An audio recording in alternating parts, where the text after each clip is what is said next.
And tonight on our Great American panel, we're so glad to have, he's worked for 30 years as a Democratic campaign consultant, and he's a pollster. Doug Schoen is with us, and also she was John McCain's spokeswoman and senior policy advisor for his 2008 presidential campaign. Nancy Pfotenhauer is here with us, and also with us, he was one of the most successful college football coaches of all time.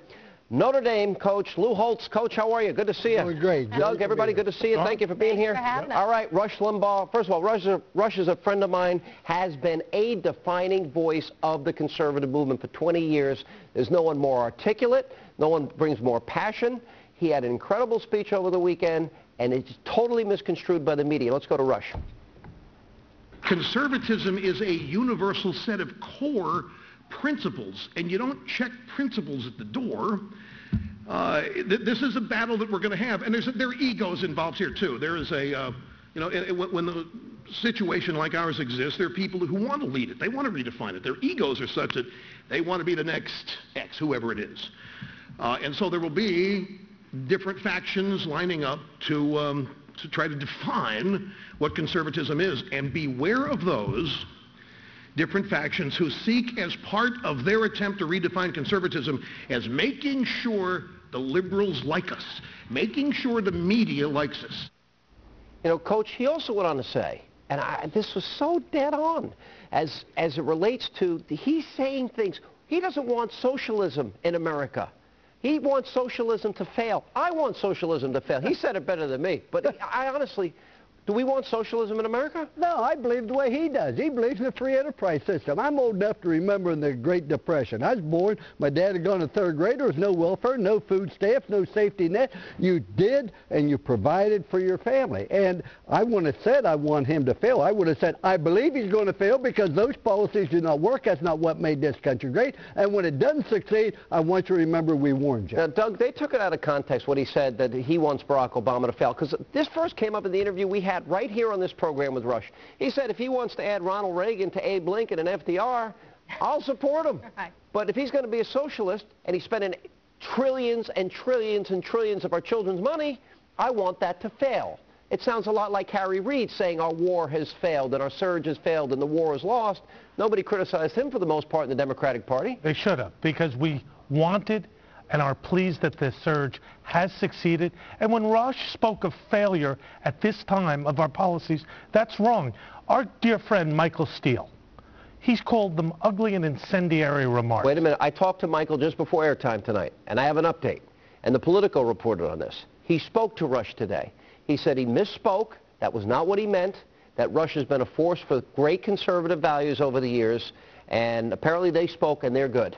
What we need, Sean, is bipartisanship. We all, as liberals and moderates and conservatives, can get together because we've got to work together to get out of these problems. If you disagree with policies, disagree constructively. Obama and the Democrats should work across the aisle for a stimulus package that's less expansive, less expensive, more constructive. That's what we need. Well, the problem is we didn't see true bipartisanship this last time around. What we saw was window dressing. Basically, you saw Obama hand the pen to Harry Reid and Nancy Pelosi, and at that point, he scripted what the final vote would be, which were the three Republicans, most liberal Republicans in the U.S. Senate going with him. You can always tell by the final vote whether there's been genuine intellectual engagement, and it wasn't there. Compare and contrast that to Bill Clinton and welfare reform that passed with as many Republican votes as Democratic votes. And I think that Rush Limbaugh was basically saying, look, we are a country of ideals, not a country of personalities, and and what he's articulating is the antithesis of the American dream. Doug, don't ask me to compromise my core values, the core values that I believe in, about hard work, whatever my core values are. Yeah, I'll compromise everything. But these things I believe in, they're the formulation of our life, what I believe is the formula, and I don't want to compromise them. And one of them is don't have excessive spending. So don't ask me to compromise my core beliefs. Yeah, I'll compromise a lot of other things, but not that.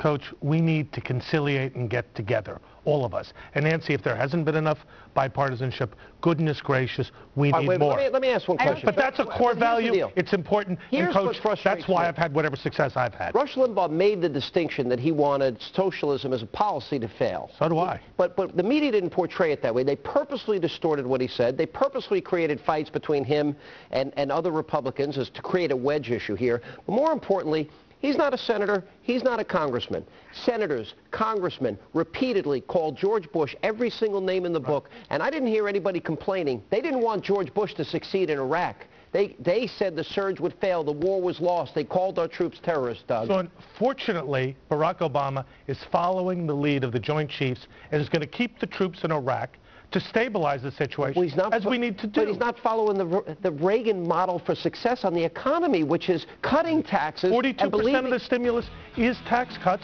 We probably could be doing more, but you know what? We need a better bipartisan approach. No, that 42% is deceptive because a lot of it's welfare. They're not tax cuts. They're counting tax cuts for people who don't pay taxes. If this were a Republican advocating these policies, I would oppose that Republican. Yeah. These policies that are being advocated are bad for this country. And in fact, they're particularly bad for people who are hurting right now because Absolutely. we are not going to see the economy turn around. All right, Coach, you hang in there. We got to take a break. We have time now to check in with Greta Van Susteren, standing by. Give us a sneak peek of what's coming up on the record in 22 short minutes from right now. Greta. Sean, we're going to pick up where you've left off with this business about the market. What are we going to see tomorrow? It's been bad today and the days preceding, but what about tomorrow? We have Steve Moore here and others to talk about what has now turned into a rather terrifying situation for all Americans. Plus, we're going to talk a little bit about Whoopi Goldberg, what she had to say about Rush Limbaugh. We'll hear a little bit from Rush.